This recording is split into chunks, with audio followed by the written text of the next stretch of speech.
विसर्ग संधी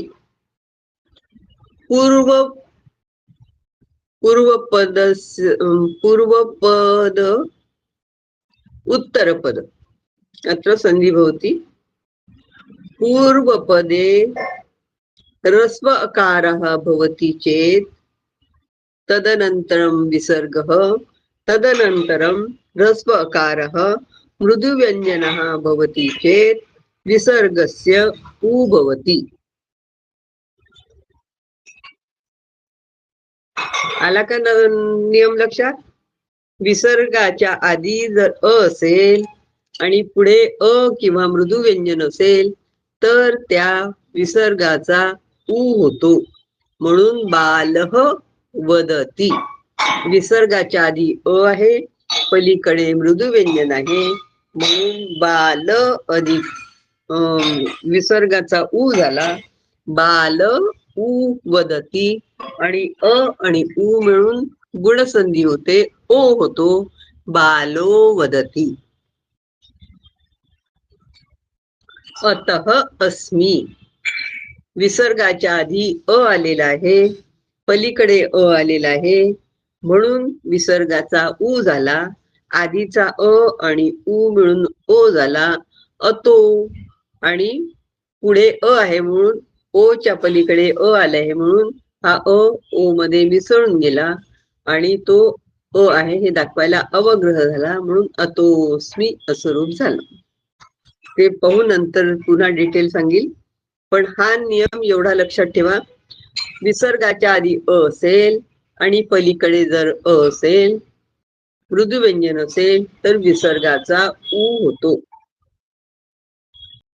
विसर्गाच्या आधी अ असेल, विसर्ग के पहले क्या आएगा? ह्रस्व अ. ह्रस्व अ और उसके बाद ह्रस्व अ आणि मृदू व्यंजन आले असतील तर विसर्गाचा उ होतो.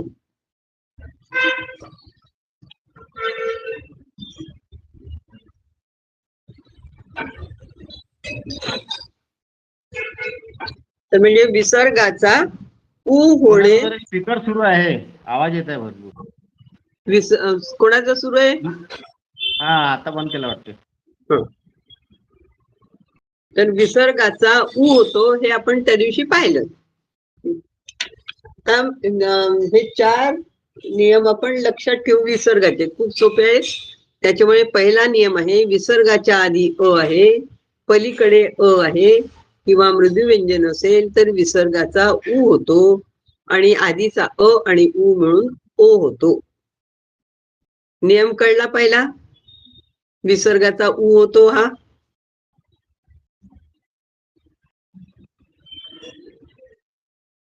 हे व्याकरण लिहित असताना वहीवर लिहित चला तुम्ही. लिहिलं की डोळ्यासमोर राहत ते. पुस्तकात जरी असलं तरी वहीवर लिहायचं.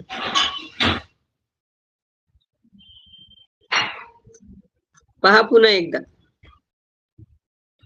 बालः वदती अतः अस्मि. लिहिलं? लिहिले का? लिहिलं की जितकं समजेल तितकं नुसतं ऐकून समजणार नाही. मग आता बालः वदती, इथे विसर्गाच्या आधी अ आहे, पलीकडे वदती म्हणजे मृदू व्यंजन आहे, म्हणून विसर्गाचा उ झाला आणि आधीचा अ आणि उ मिळून ओ झाला, बालो वदती असं रूप तयार झालं. विसर्गाचा उ झाला. अतः अस्मि. विसर्गाच्या आधी अ आहे, पलीकडे पण आहे अ आहे, म्हणून विसर्गाचा उ झाला, अ आणि उ मिळून ओ झाला, अतो. आणि ओ पलीकडे अ आहे म्हणून तो अ ओ मध्ये मिसळला, अतोस्मी.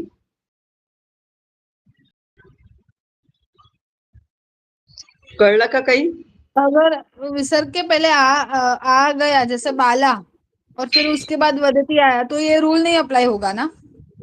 अरे जे सांगितलं तेवढं ना पुढे ते पुढचं आहे ना, जे सांगितलं तेवढं घ्या ना लक्षात. ओके. जेव्हा रस्व अ म्हटला याचा अर्थ बाला नाही आहे इथे. रस्व अ म्हटल्यावर आ येईल का तिथे? नाही येईल. मग जायचं का पुढे? सगळ्यांनी थोडं सांगा म्हणजे मग जाता येईल पुढे आपल्याला. हो. तर पहिला नियम आहे विसर्ग संधीचे 4 प्रकार आहेत. एक विसर्गाचा उ होतो, तो आपण काल पाहिला. आता म्हणजे त्या दिवशी पाहिला. आता आपला दुसरा आहे म्हणजे हा आज आपण पाहत होतो. विसर्गाचा लोप होणे म्हणजे तो तिथे नसणे. तर आता पहा,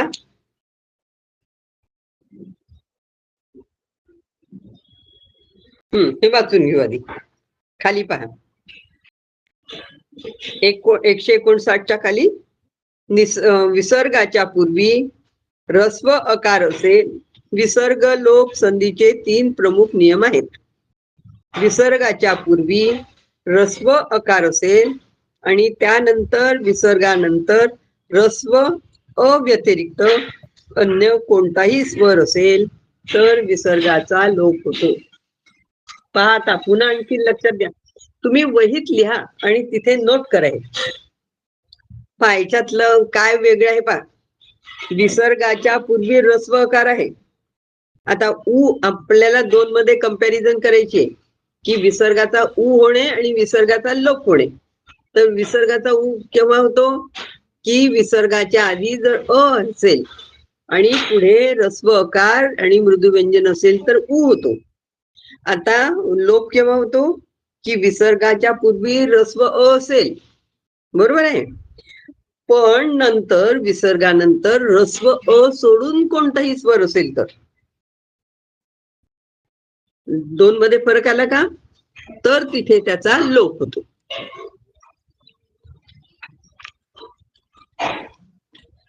मतलब विसर्ग के पहले अगर रस्व अ आता है हाँ, और उसके बाद रस्व अ को छोड़कर कोई भी कौन मृदु सा भी व्यंजन में स्वर? स्वर आता है हाँ, तो उसका लोप हो तो जाता उसका है. लोप हो जाता है. यथा मुकुंदः एवं. मुकुंद विसर्गस्य प्रथमं रस्व अकारः, तदनन्तरं विसर्गानन्तरं ए अस्ति, अ नास्ति. अतः विसर्गस्य लोपः अभवत्. अतः मुकुंद एवं. बहवः इच्छन्ति. विसर्गस्य पूर्वम् अकारः अस्ति, तदनन्तरम् अविहाय इ अस्ति. अतः विसर्गस्य लोपः अभवत्. बहवः इच्छन्ति. सूर्यः उदेति. विसर्गस्य पूर्वम् अ अस्ति, तदनन्तरम् उ अस्ति. अतः अत्र विसर्गस्य लोपः अभवत्. अवगतं वा? द्वयोः मध्ये भेदः. उकारस्य लोपस्य द्वयोः मध्ये भेदः अवगतं वा? हो. अधुना द्वितीयं.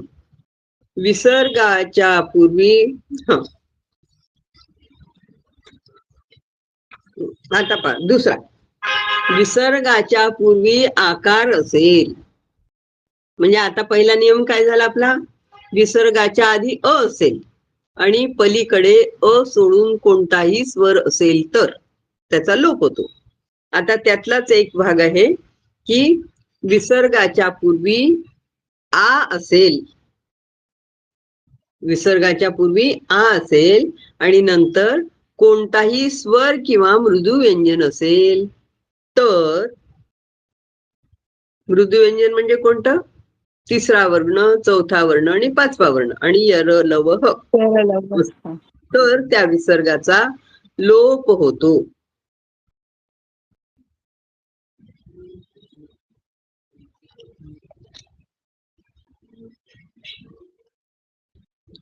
पहा पुन्हा, विसर्गाच्या आधी पुन्हा आणखीन मागे जाऊ आपण. आता पहा, आपण त्या दिवशी पाहिलं विसर्गाचा ऊ होतो, बरोबर आहे.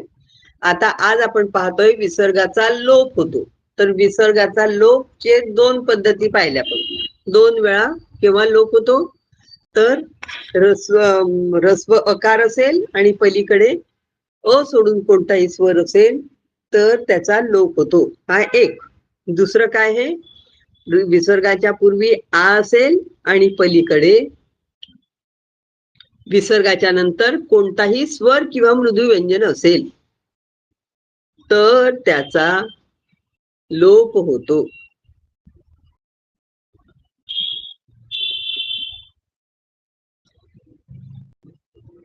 म्हणजे पहिल्या याच्यात अ आहे, दुसऱ्या नियमामध्ये आ आहे, पलीकडे अ किंवा मृदू व्यंजन आहे, अ सोडून कोणताही स्वर आहे आणि याच्यात स्वर आणि मृदू व्यंजन आहे, तेव्हा त्याचा लोप होतो. जसं बालकाः आगताः, इथे विसर्गाच्या आधी आ आलेला आहे आणि पलीकडे अ सोडून कोणताही स्वर आलेला आहे, म्हणून इथे विसर्गाचा लोप झाला. जनाः, इथे पण तसंच आ पलीकडे ए आलेला आहे म्हणून विसर्गाचा लोप झाला. बांधवाः मंगलवासरे, विसर्गाचा लोप झाला. कथाः दीर्घाः, कथा दीर्घ. इथं बालकाः आगाताः आगतः राहतं का, इतर विसर राहतो का?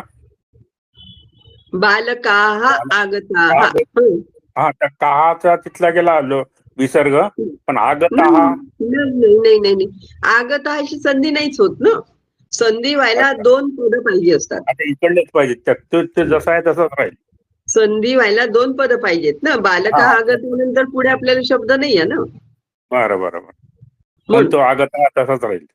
हा, त्याच्या पलीकडे जर कुठला शब्द आगता हा बालका हा असतो तरी पण, कारण ब म्हणजे मृदू व्यंजन आहे म्हणून तिथे तसं झालं असतं आगता बालका. अच्छा. पण बालका हा आगता हा याच्यासाठी तो हे नाही आहे. ठीक आहे. म्हणजे पहा, लोप व्हायचे 2 नियम. एक, ह्रस्व अकार असेल, पलीकडे अकार सोडून कोणताही स्वर असेल तर त्याचा लोप होतो. दुसरा नियम आहे, विसर्गाच्या आधी आ असेल आणि पलीकडे कोणताही स्वर आणि मृदू व्यंजन असेल तर त्या विसर्गाचा लोप होतो. बरोबर, 2 झाले. आणि तिसरा नियम आहे, सह किंवा एषः, हे 2 शब्द असतील. आता स मध्ये अ आहे आणि एष मध्ये पण अ आहे, यांच्या नंतर जर ह्रस्व स्वर आला असेल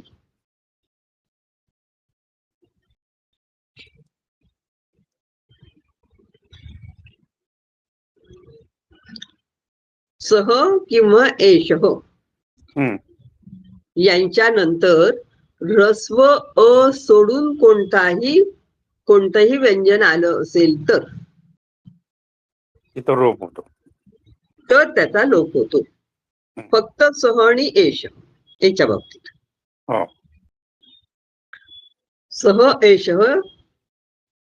ह्रस्व आहे, त्याच्या पलीकडे विसर्ग आहे आणि त्याच्या पलीकडे अ सोडून कोणताही स्वर जर आला असेल आणि मग कोणतंही व्यंजन आलं असेल तरी त्या विसर्गाचा लोप होतो. म्हणून आता एष आहे म्हणून विसर्गाचा लोप झाला, पलीकडे व्यंजन आलेलं आहे म्हणून. सह एव, इथे स्वर आलेला आहे म्हणून तिथे विसर्गाचा लोप झाला. सह विद्यालय, सविद्यालय. तर लोप होण्याचे हे 3 नियम. आता पुन्हा दोन्ही नियमांमध्ये थोडीशी तुलना करून पाहायचं आणि मग ते लक्षात ठेवायचं की विसर्गाचा ऊ केव्हा होतो, की विसर्गाच्या आधी अ असेल आणि पलीकडे अ असेल तर विसर्गाचा ऊ होतो. बरोबर. मला एक विचारायचं आहे ताई, जेव्हा आ अकार असते विसर्गाचा पहिले म्हणजे पूर्व, तो उसके बाद जो आएगा वो सिर्फ एक मिनट, कोई स्वर मृदु व्यंजन आएगा या तो फिर कोई स्वर आएगा तो विसर्ग का लोप हो जाता है। जैसे अगर नहीं, अकार और मृदु व्यंजन आएगा तो उसको ऊ हो जाएगा। लेकिन ये बालका आगता में तो आगे स्वर भी आ रहा है। अरे, रस्व अ और आ में फर्क है ना। है। तो फिर रस्व अकार, विसर्ग के पहले रस्व अकार आएगा, बाद में रस्व अकार आएगा तो उसमें ऊ आ जाएगा। अच्छा और आ आएगा तो उसमें लोप होगा। अच्छा।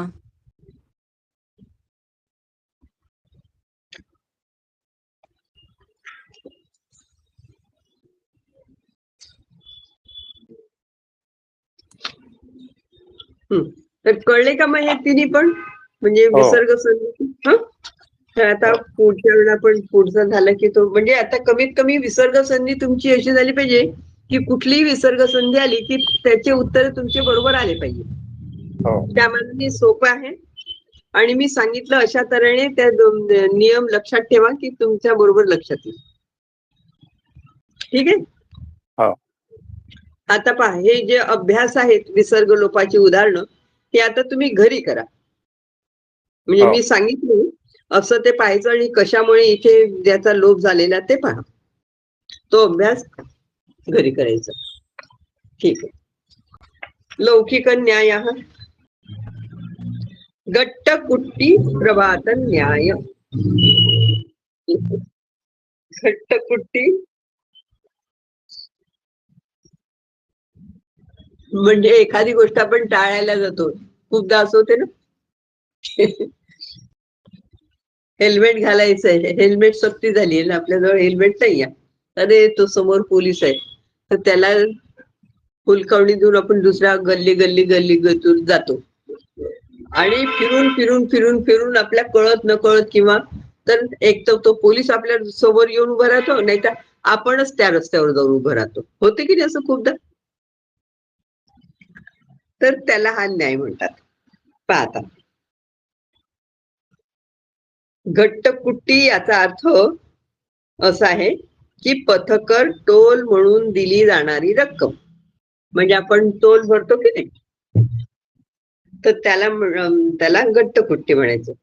आता हा तामिळ शब्द आहे. एक व्यक्ती बैलगाडीने प्रवास करत रात्री टोल नाक्याजवळ पोहोचली. आता टोलाची रक्कम भरावी लागते, तर ती चुकवण्यासाठी त्यांनी बैलगाडी वळवली की आता नाही, आपण दुसऱ्या रस्त्याने जाऊ म्हणून. तर त्यांनी अशा प्रकारे वळवली की बैलगाडी टोल नाक्याच्या प्रवेशद्वाराला स्पर्श करत पुन्हा म्हणजे त्याने वळवली तर खरी, पण अशी वळवली की आली तर शेवटी पुन्हा मुख्य त्या टोल नाक्यावरच. मग दुर्दैवाने तो रस्ता चुकला आणि पूर्ण रात्रभर चालत सकाळी पुन्हा त्याच टोल नाक्याजवळ आला. खूप परिश्रम करूनही फलप्राप्ती होत नाही, अशा वेळी या न्यायाचा उल्लेख केला जातो. ते हेल्मेटचं उदाहरण तर खूपच बरोबर आहे, कारण असं आपण नेहमीच करतो. याला घट्ट कुट्टी प्रभात न्याय म्हणतात. गुणाक्षर न्याय. गुण म्हणजे वाळवी. आता पहा, हा लाकूड पोखरतो तेव्हा लाकडाचा भुगा तो पोखरत जातो. तो भुगा असा जिथे जातो अशी रेग वगैरे असं करत तो भुगा असं तिथे पसरत जातो की नाही. आणि मग पसरत जातो तो त्या वाळवीला त्याच्यातून काही अक्षर काढायचे नसतात, पण तो जिकडे गेला जिथून गेला तिकडून गेला तसं तो भुगा जो असतो लाकडाचा तो तिथे जात असतो. आणि योगाने तिथे एखादं अक्षर उमटलेल्यासारखं दिसते, कधी देवाचं चित्र असल्यासारखं दिसते, कुठे काही असं होतं की नाही. तर त्याला म्हणतात गुणाक्षर न्याय. गुण म्हणजे वाळवी. हा लाकूड आतून पोखरतो. हा लाकडाला अशा प्रकारे पोखरतो की कधी ते ठिकाण एखादं अक्षर किंवा आकृतीप्रमाणे भासते. जर हा किडा या हेतूने जरी हा किडा म्हणजे ते अक्षर काढायसाठी किंवा ती आकृती काढायसाठी पोखरत नाही, तरी पण आपल्याला ती अक्षर किंवा ती आकृती दिसते.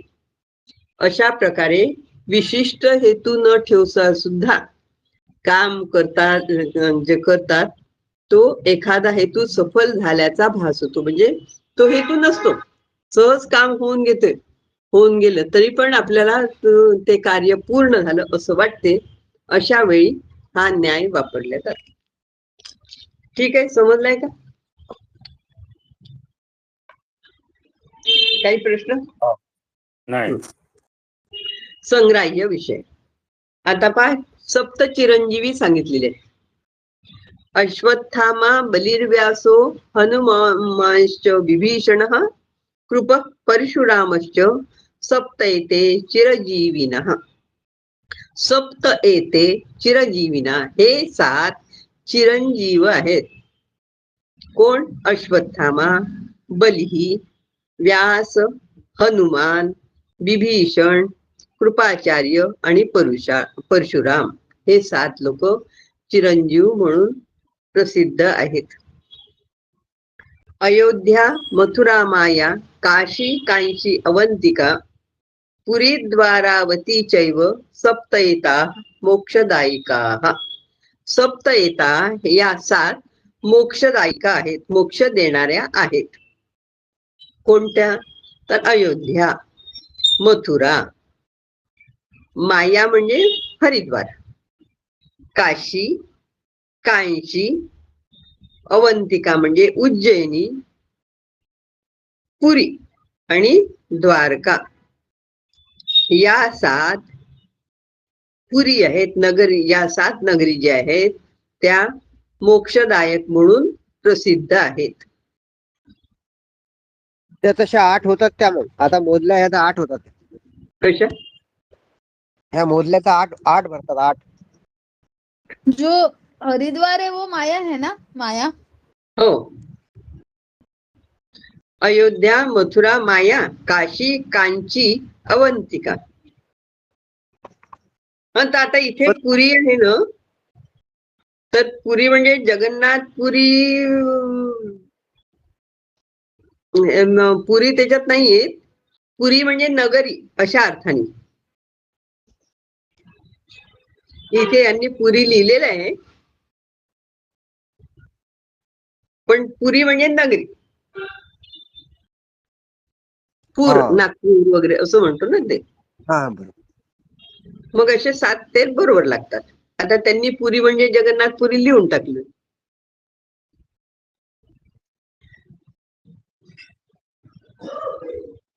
पण अयोध्या, मथुरा, माया, काशी, कांची, अवंतिका याच त्या 7 मोक्षदायिक आहेत. पण आता यांनी लिहिलंय तर लिहून टाकू.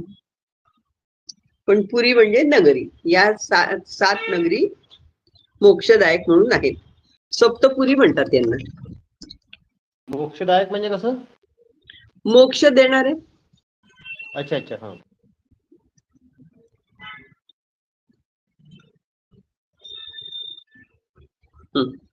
संस्कृत मध्ये लिहिले गेलेले वाल्मिकी रामायण हे अन्य रामायण ग्रंथाचा स्रोत आहे. म्हणजे या वाल्मिकी रामायणावरूनच लोकांनी मग खूपशे आपले आपले ग्रंथ लिहिलेले आहेत रामायणाला पाहून.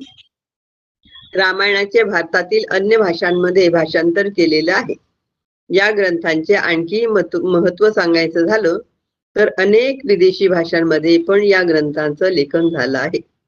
भारतीय भाषांमध्ये लिहिलेली काही रामायणे: कन्नड पंपा रामायण, तेलुगू भास्कर रामायण, हिंदी रामचरितमानस, बंगला कृतिवास रामायण, उडिया विलंक रामायण, तामिळ कंब नारायण, मलयालम अध्यात्म रामायण.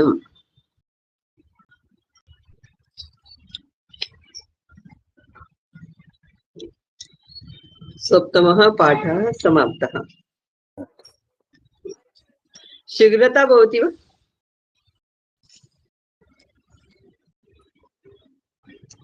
पठने शीघ्रता भवती. नाही बरोबर. सिलेबस बी झाला पाहिजे रे पूर्ण. बरोबर आहे. म्हणजे ही आपली स्पीड बरोबर आहे ना. हा, बरोबर. चला. तरी आता आपण उद्या वेद आहे का? नाही वेद. पूर्ण झालं हे नाही होणार. कारण मग काय 7:30ला आज 7:30ला त्यांनी म्हटलं वगैरे, तर मग आपला अर्धा तास उगाचच जातो ना तसा. हो 7लाच बरं आहे. हो ना. बरं, त्याचं त्यांनी जर पहिले नाही झालं म्हटलं ना तर मग मी माझी लिंक पाठवेल आणि त्याच्यावर आपण जॉईन होऊ उद्या 7 वाजता. चालेल सर. हं. हो. शांती मंत्र मधून.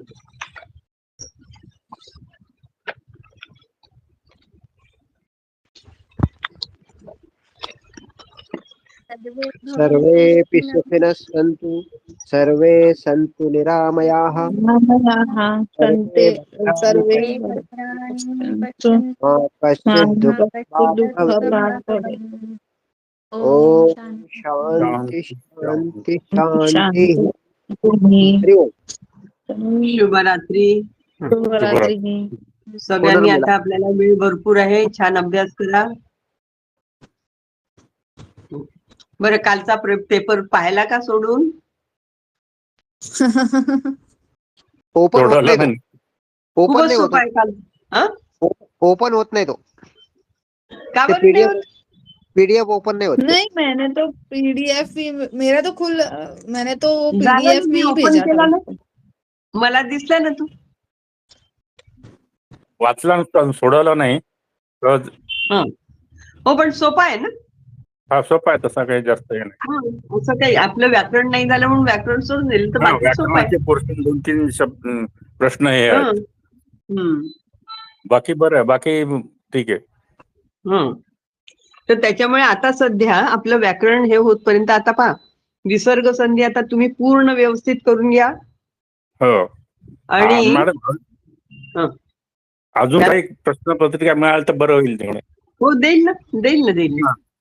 चालेल. ते थोडं पण आधी आधी सोडवल्यामुळे बरं आपण होईल. कोर्स पूर्ण करू आणि मग ते प्रश्नपत्रिका देईल मी. 2 प्रश्नपत्रिका तर या पुस्तकातच आहेत.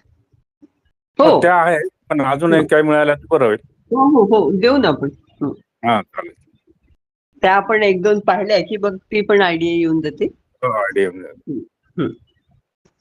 पण आता आपलं जे बाकी व्याकरण सोडून बाकी जे सगळं आहे ते सगळं अगदी छान करून ठेवा. हो. म्हणजे 60 मार्क्स असतातच ते, आहे की नाही. हो. मग व्याकरणाचं काहीतरी तर येईलच आपल्याला ना. हो. कारण नाही म्हटलं तरी आता विसर्ग संधी झाली तर त्याची संधीतले 3-4 मार्क तर मिळूनच जातील.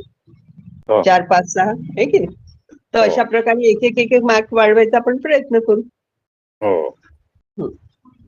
चला मग फक्त ठीक व्याकरणाचं तरी तेवढं कर जा की वर्गात झाल्या जसं आता मी तुम्हाला सांगितलं तो फरक. तर म्हणजे त्यामुळे म्हणजे कसं की पटकन लक्षात येईल की अरे इथे लोप होईल, इथे ऊ होईल, है ना. तर तसं आपण अभ्यास करायचा की बस. चल, आजच्या आज रिपीट केलं की लक्षात जास्त राहते. लगेच होते. हो, आजच्या आज रिपीट केलं की लक्षात जास्त. कारण तुम्ही आत्ता लगेचच पहा, आज जेवण झाल्यावर म्हणा किंवा आज लगेच वाचा आणि उद्या सकाळी पुन्हा वाचा, तर तुमचं ते विसरणारच नाही तुम्हाला. मग बरोबर तुमच्या लक्षात येईल अरे हो वगैरे. आणि कधी तर असं की मी सांगितलेलेही तुमचे शब्द लक्षात राहतील की अरे हो. मॅडमने असं सांगितलं होतं, असं होतं. चल, ठीक शुभरात्री. आहे. पुनर्मिलनात. धन्यवाद.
कुठला अभ्यास केला तू?